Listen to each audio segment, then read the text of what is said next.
So infectious, that is. Kat Eaton, the lady responsible for that. That's entitled Break Free, and it's taken from the new album.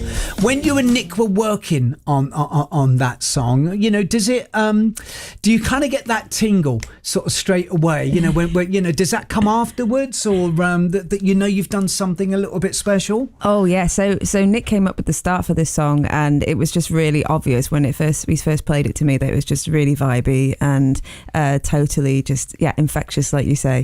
And a then good radio record. A good radio record. Yeah, I had it blasting out of the speakers here.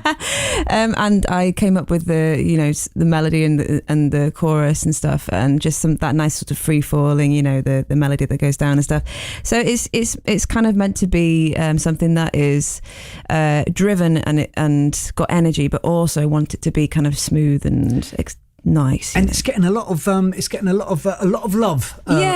from radio at the moment, which is good. Yeah, we'll talk about the album very, very shortly, and just to say that Kat is going to be live here in the capital next time round, the 22nd of August. 2 shows at the Pizza Express over there in Holborn. I'm a big fan of that venue. But you've just had a new addition to the family, haven't you? Well, so first and foremost, congratulations. Thank you. It's a little girl, I understand. It's a little girl called Ada June, and she arrived in April, and we brought the album out in May. Right. So we've given birth to two things in the space of you certainly have.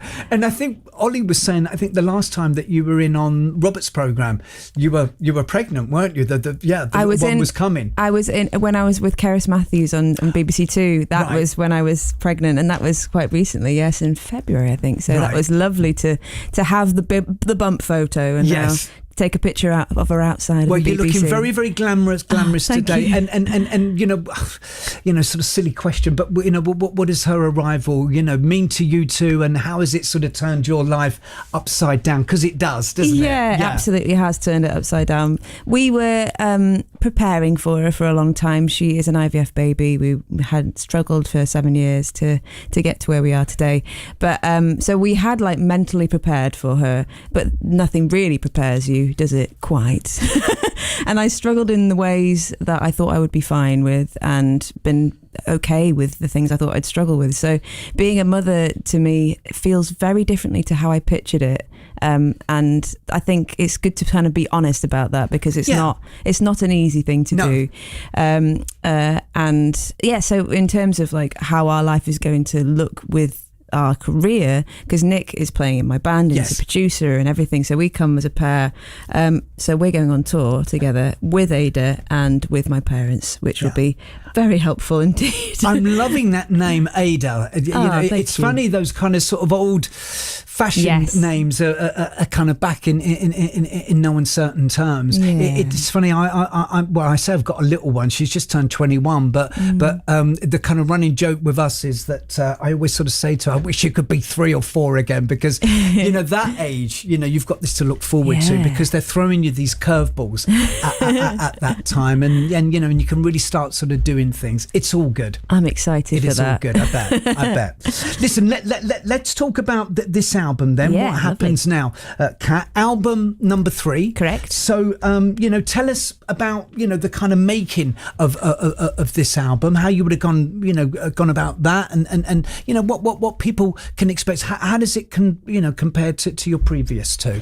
So this album we recorded a mixture of our own studio at home, and in Conch Studios, which is Ray Davis's, up in Crouch End. Yes. It's been up there for a long time, isn't it? It's a great studio. And did you get to see him? No, he wasn't there. No, but it's a great kind of inspiring space, and there's loads of gear that's been used by some amazing artists there that's still there. I think I'm right in saying, Kat, that that studio opened maybe the late 60s, early 70s, something like that. It's an old studio, and they haven't really done much to change that, because once, I think people kind of buy into studios such as myself as well, in terms of the space and the atmosphere, and it's kind of all wooden clad and everything inside, and I'm not sure if they've even changed the doors. The doors squeaked on one of the songs. So I mean, it's a great place, and if the walls could talk, say 1,000 words, wouldn't they? Yeah, most definitely. Can we just give people a little? I mean, I love hearing people's sort of stories, and those kind of sort of moments, light bulb moments, if you like, where all of a sudden your appreciation of maybe a song, an album, or an artist sort of goes up a few gears, and you think, you know what? I want to have a go at doing that, because you were a singer in a choir, weren't you? That's right. Yeah. I was a singer in a choir when I was 10, and I did a little gig at the Victoria Quays in Sheffield, where I'm living at the moment, and I grew up there. And there was a singer called Frank White, who was now, I want to hear about him because we sadly lost him a little while ago, didn't we? Round about COVID time, basically. And he is someone who is really sort of respected, I know, by you, and I think the Reverend and the Makers, John, and Richard Hawley. Yeah. I mean, for people who might not be aware of his, what made him so special? And he was very encouraging to you. He was, yeah. He was a blues singer and guitarist, and he gigged all over Sheffield, and he helped all of the musicians that were in Sheffield. I remember him telling me and Nick that he got us our first gig at the Crown in Totley in Sheffield, and he also said that we should be songwriters and we should try and write, because that's really important, because it's important to be a performing musician, but if you are always playing other people's music, you might not be able to live a comfortable life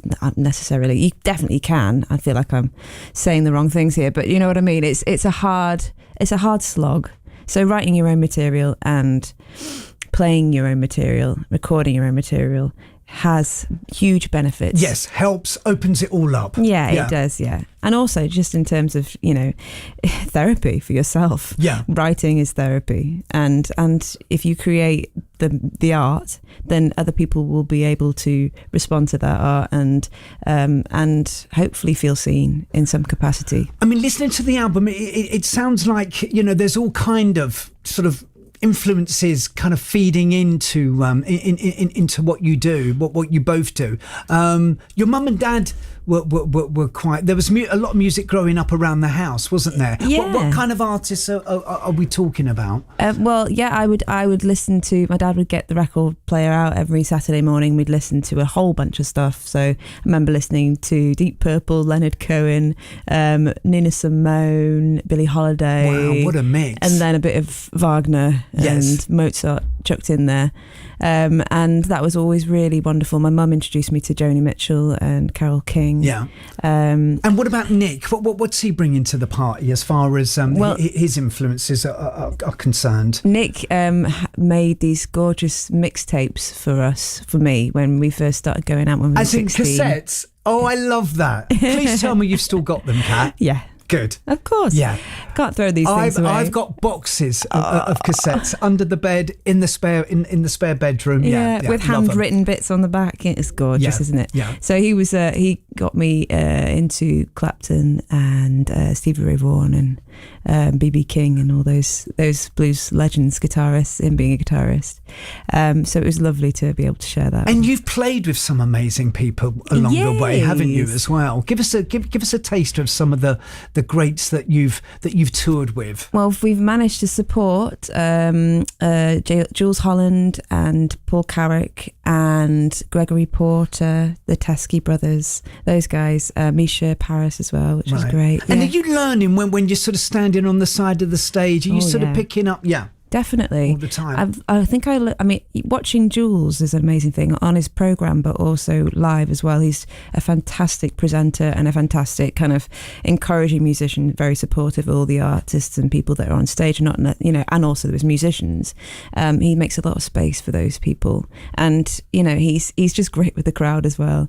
And learning from Gregory just to take time and to let the story of the song just to sort of reveal itself and not try too hard. He's perfect at that. Really wonderful to watch him.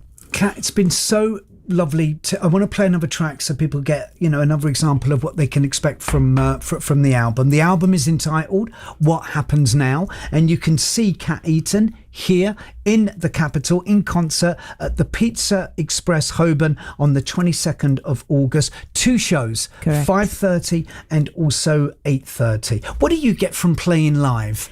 Oh, a whole bunch.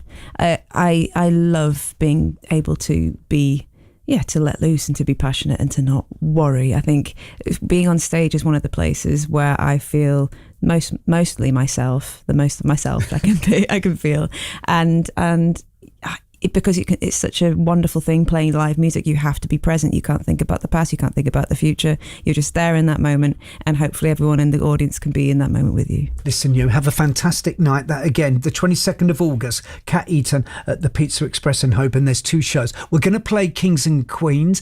A kind of memory, maybe of the writing or the recording of this? Well, this song is about the urban myth of Northern Soul, and about how apparently when England sent over coal over to Detroit and Chicago, when the ships came back, they had to use old records for ballast, and then those records were just dumped on the docks of Liverpool and Manchester, and then the DJs and all that stuff apparently grabbed them up and started playing them in their dance halls. What a lovely thought. It's cool, isn't it? So it's about, the song is about community and about building your own community through music. Thanks, Kat. Lovely to meet you. Lovely to meet you. One man's junk is just another man's treasure.